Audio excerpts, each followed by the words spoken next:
everyone, I'm Lynn and I'm here to talk about health and natural healing. So a couple different questions. I decided to break them down because there were different topics still pertaining to health, but I'll just get right to it here.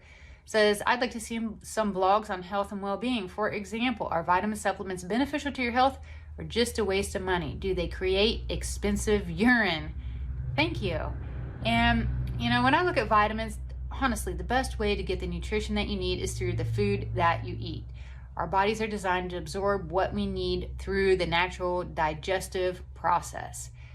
But I know that sometimes that's not always possible. Maybe you don't have access to certain foods, or maybe you require vitamins that you just maybe have an aversion to the food, and you name it. There are reasons why maybe you can't consume what you need.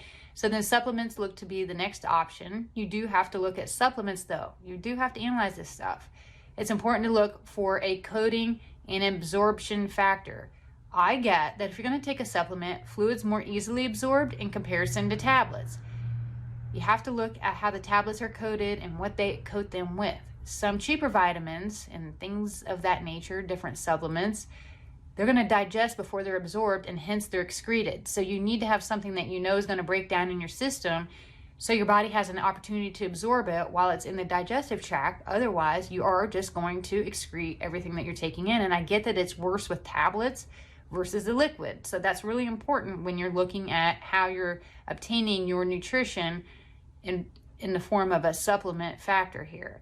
Your body's also smart enough to know how much is enough, and it's going to excrete the excess. So more is not always better. Sometimes it can be even toxic, but most times it's just going to excrete it. So research a proper dosage and take what feels right to you. Again, I'm not a doctor, so consult a doctor if you have a question, but always do your research of what is a safe and healthy amount and what you actually need. I don't see that supplements are a waste, but you need to do your research. Look at the quality and the absorption rate. Those are the two things that I can't reiterate that enough. And the next thing that people want to know about is they want to learn about essential oils and how specifically they can benefit teenagers. And when I think about essential oils, which I am a big believer in, they can be super beneficial to teens. Essential oils can help promote healing and wellness in a variety of items. So it's almost this infinite list of things that someone can have in an oil out there to help mitigate it and promote health.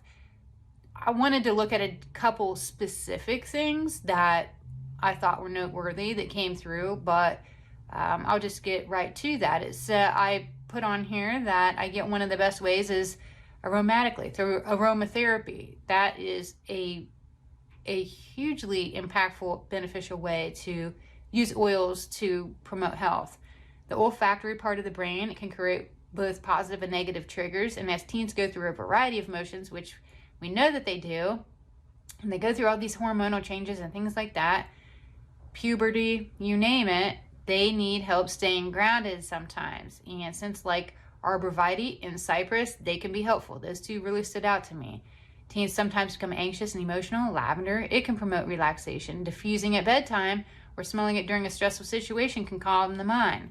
There's a lot of different situations that essential oils can be helpful. And I know I only listed a few, but those were just some examples that came through of some things that you can do. But there's a whole lot more out there. So I welcome any comments, questions, maybe personal examples, things you want to share, any of that. By all means, please leave a comment below, whether you're on the blog or the video itself. And I love learning with all of you, and I'm happy to share. If you have a certain ailment that you want to know what the oil is for that, I'm happy to share that too. Again, I'm not a doctor. I need to put that out there. So I will leave you with that. Please hop on over to the blog, check me out, have some great things there. And the Telegram chat's also a fun way to interact with one another in the Psychic Focus community. So all in all, I will see you in my next video. Again, I'm Lynn with Psychic Focus at psychicfocus.blogspot.com. Thank you. Bye.